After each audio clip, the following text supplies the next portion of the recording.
Olá, espero que todos estejam bem.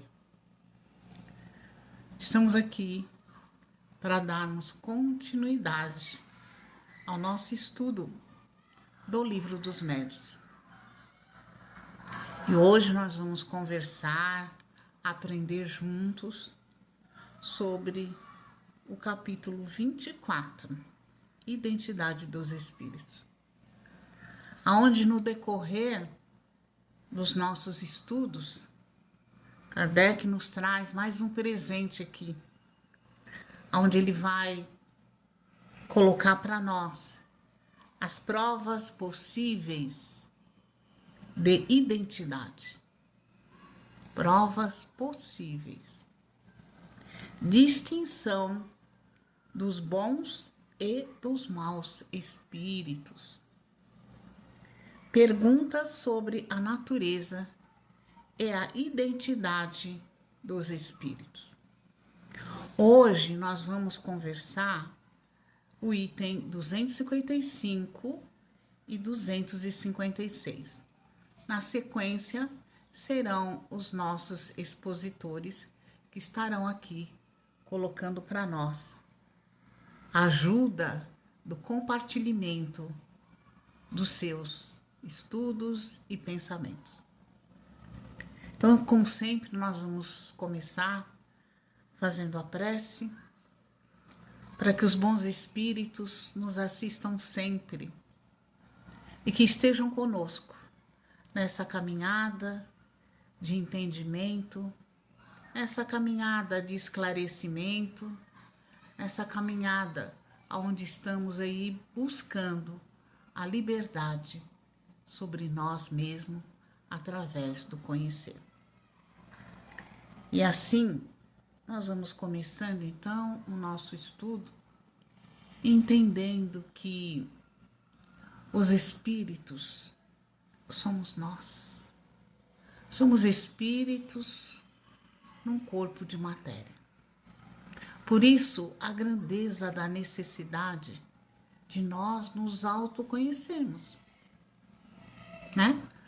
E vejamos que os espíritos, quando eles não se encontram encarnados, eles estão em qualquer lugar do mundo.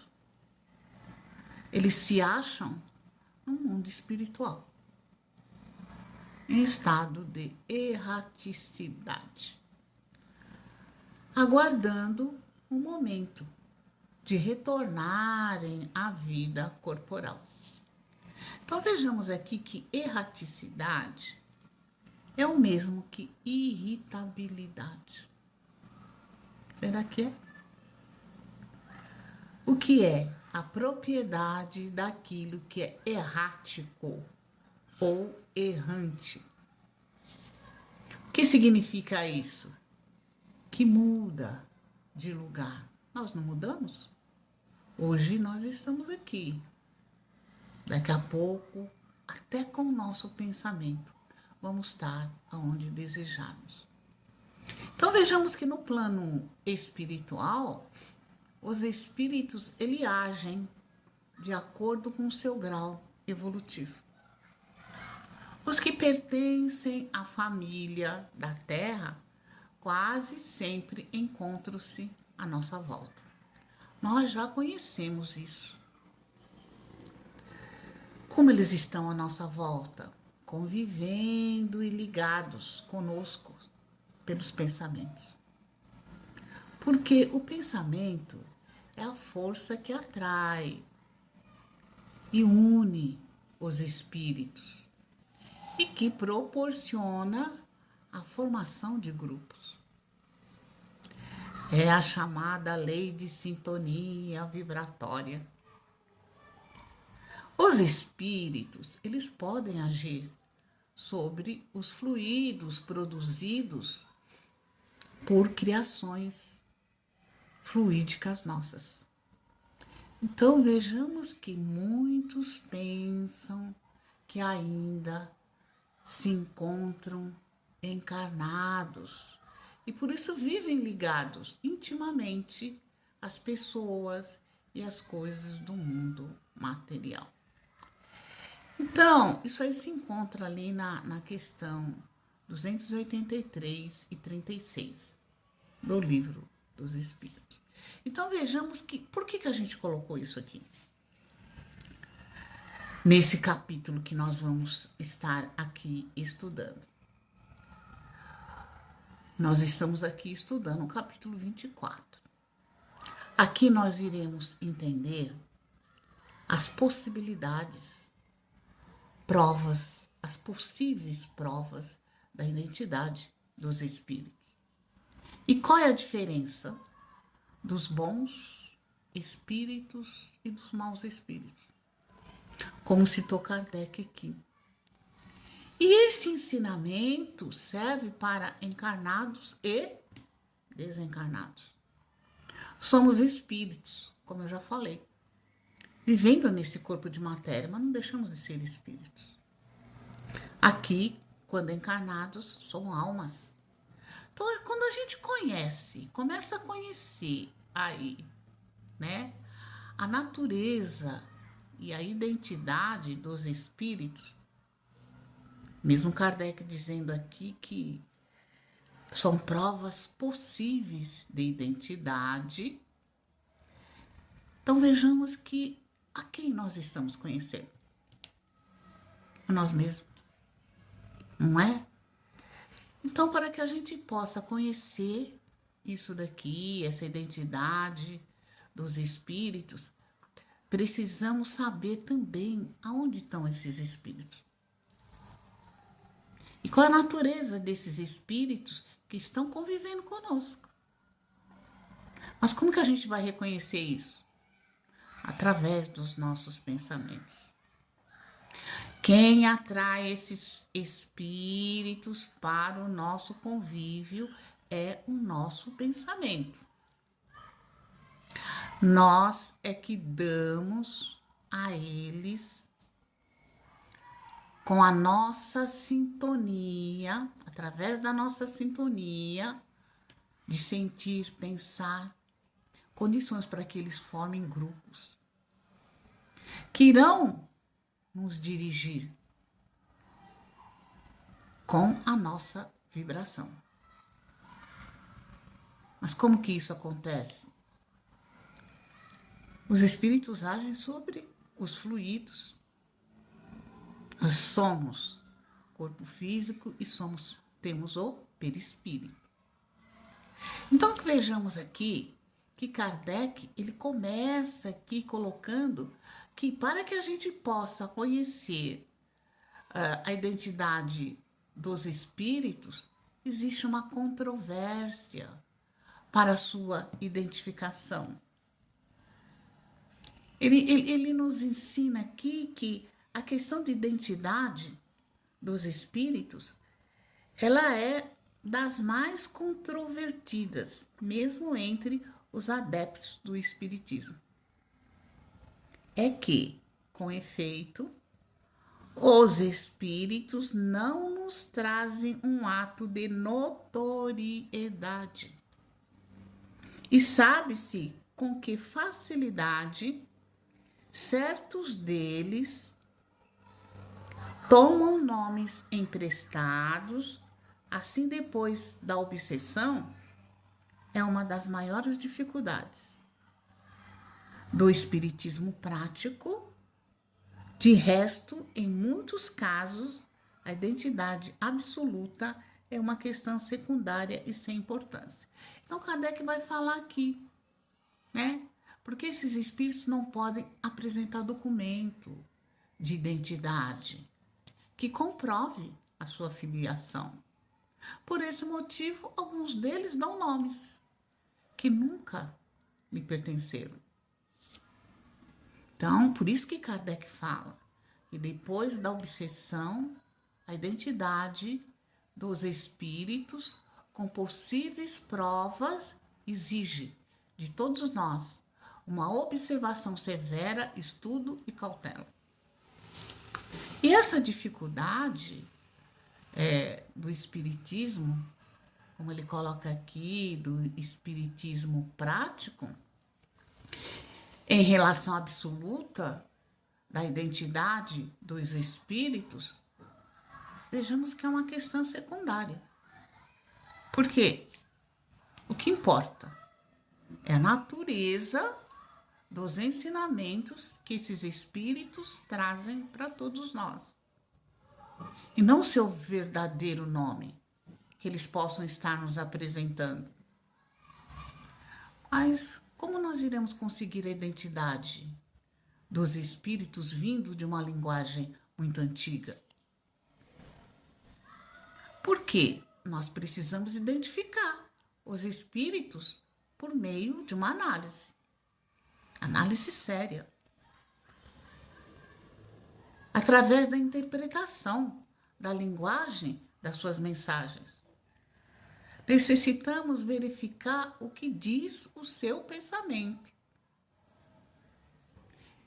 através da psicofonia, da psicografia. Como é que isso ocorre? É através do pensamento do espírito que nós vamos poder indicar se ele é elevado moralmente, intelectualmente ou não. A superioridade das ideias, da sua linguagem, eles poderão nos indicar em que escala espírita eles se encontram. Se a sua linguagem está dentro da lógica e do bom senso. Caso ele se apresente dando um nome de Fénelon, que faz parte da hierarquia espiritual superior, mas com uma linguagem frívola, nós iremos identificar que esse não poderá ser Fénelon. Mas, se a sua fala for de caráter digno, igual ao de Fénelon, iremos ter uma prova material aí, da probabilidade de moral que poderá ser real a sua apresentação. Então a gente volta a dizer que a identidade real dos espíritas é acessório.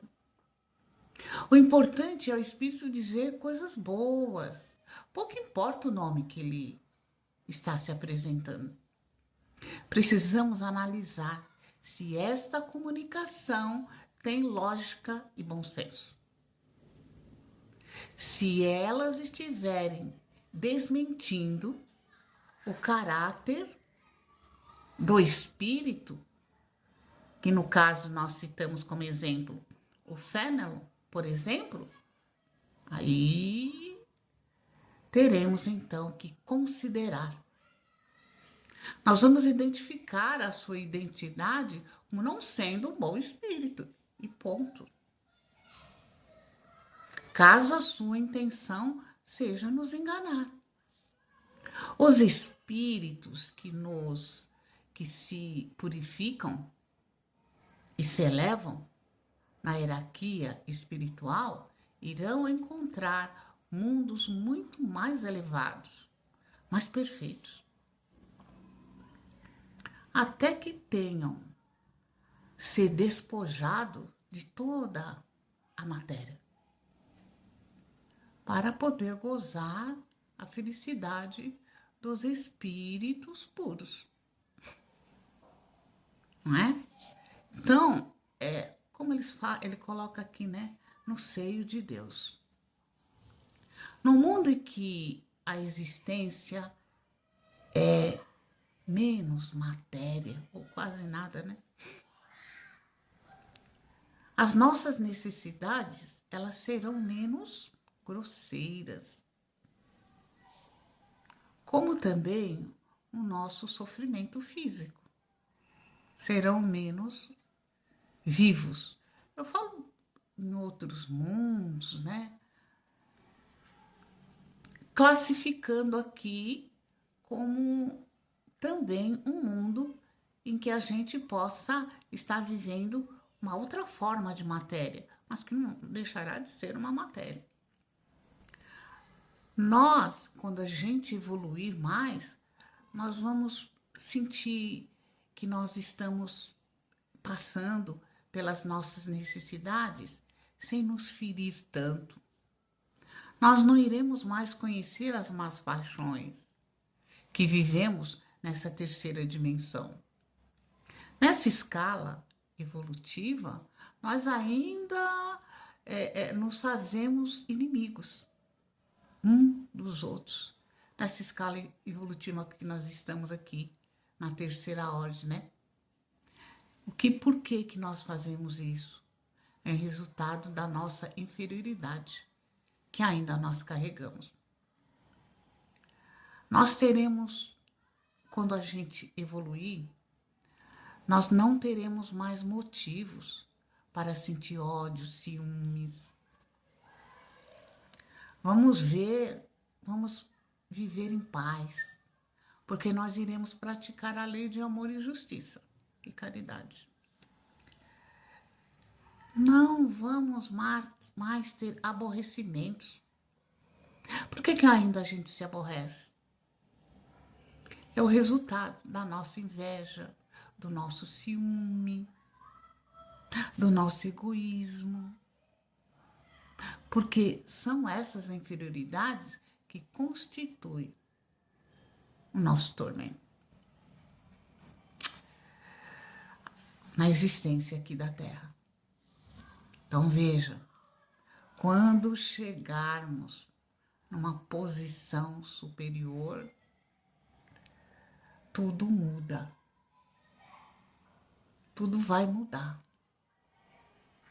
Como mudou para os espíritos superiores. O nome que nós temos hoje na Terra, quando mudarmos de escala espiritual, esse nome que hoje nós exercemos e que também tivemos em existências corporais anteriores, eles serão transitórios. Eles deixarão de ter valor para nós. Porque para nós o significado será outro. Se nós, espíritos, somos atraídos uns para os outros, pela semelhança de nossas qualidades, o que é que acontece? Nós formamos, assim, grupos de famílias simpáticas, e às vezes não, né? E vejamos aqui que desde a nossa origem, quando nós nos individualizamos através do princípio inteligente, que nós já estudamos, alguns espíritos chegaram nas primeiras classes evolutivas, que são a dos espíritos puros. Apesar de que o número desses espíritos que alcançaram esta evolução é bem restrito. E esses espíritos fizeram, desde o princípio, a escolha do bem. E esses espíritos também, ao desencarnarem, eles deixaram aqui na Terra grandes nomes pelo bem que eles praticaram. Os espíritos superiores poderão se comunicar conosco sem serem identificados com nomes por nós. Quem precisa de um nome para chamar os espíritos, para identificá-los, somos nós. Por isso que eles tomam o nome de uma personagem conhecida. Mas eles não precisam disso. Eles tomam o nome dessa personagem conhecida, cuja natureza irá se identificar com o conhecimento do nome que nós temos hoje Ou seja, do nome que nós já temos aí uma afinidade. Assim são os anjos guardiões. Eles se fazem conhecer mais frequentemente sob o nome de um santo. Aqui coloca Kardec. Santo, este que nós conhecemos, que nós veneramos, que nós já temos uma simpatia por esse nome. E, dando aqui um exemplo, se o anjo guardião de uma pessoa der o nome de São Pedro, não vamos ter nenhuma prova material que seja o apóstolo Pedro. Esse anjo guardião, ele poderá ser totalmente um espírito desconhecido, não necessariamente fazendo parte da família do apóstolo Pedro. Todos nós podemos evocar, chamar o nosso anjo guardião por qualquer nome que nós desejarmos. Ele virá, ele responderá ao nosso apelo. Por quê? Ele é atraído pelo nosso pensamento. Então, não temos que ficar preocupados com o nome do nosso anjo da guarda. Como essa preocupação, ela cala dentro de muitos de nós. Ah, eu queria conhecer meu anjo da guarda. Ah, eu queria saber qual que é meu anjo da guarda. Pensa que ele está aqui presente. Isso acontece com todo espírito superior que se comunica espontaneamente sobre o nome de um personagem conhecido. Então vejamos que não podemos ter uma comprovação exata. Mas, se não existe nada que comprometa o caráter de um espírito superior, vamos assim presumir que seja um espírito do mesmo grau da elevação espiritual do meu anjo da guarda. Ou de um espírito superior que está se comunicando conosco. Podemos também pensar que tenha sido, quando a gente chama o anjo da guarda e vem um outro espírito para nos atender, a gente pode pensar que poderá ter sido o nosso próprio anjo guardião que solicitou a presença daquele espírito para que chegasse até nós, para nos ajudar. Sendo que esse espírito de um grau tem o mesmo grau superior do nosso protetor. Porque todo anjo guardião, a sua natureza é superior com relação ao seu tutelado. A questão do nome sempre será secundária. É um indício da classe em que o espírito ocupa na escala espírita. Então vejamos que um espírito de ordem inferior, a sua posição é diferente. Ele pega aí o nome de um espírito de ponta. Para quê? Para que ele possa ter crédito nas suas palavras. Mas qual é a intenção dele? É uma intenção duvidosa. Sendo um espírito inferior, a sua fala é diferente.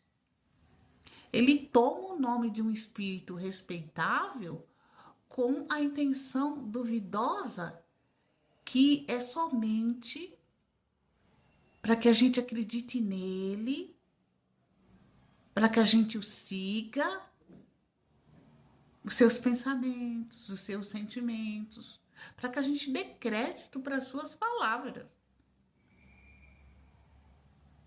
E assim ele tem a condição de nos enganar. Esses espíritos que tomam nome emprestado, mal intencionados, eles exercem a função de obsessores, fascinando os encarnados. Mas por que eles fascinam a nós? Pelo nosso orgulho, que nós nos deixamos dominar. Então vejamos que esses espíritos não são assim como coloca Kardec aqui, espíritos sábios. Quem dá crédito às suas ideias inconvenientes, inapropriadas, somos nós. Que temos aqui dentro de nós essas inferioridades ainda. Os espíritos pseudo-sábios, eles também usam essa função do desejo de nos enganar. Então, precisamos ficar atentos nessa questão da identidade dos espíritos. Não é?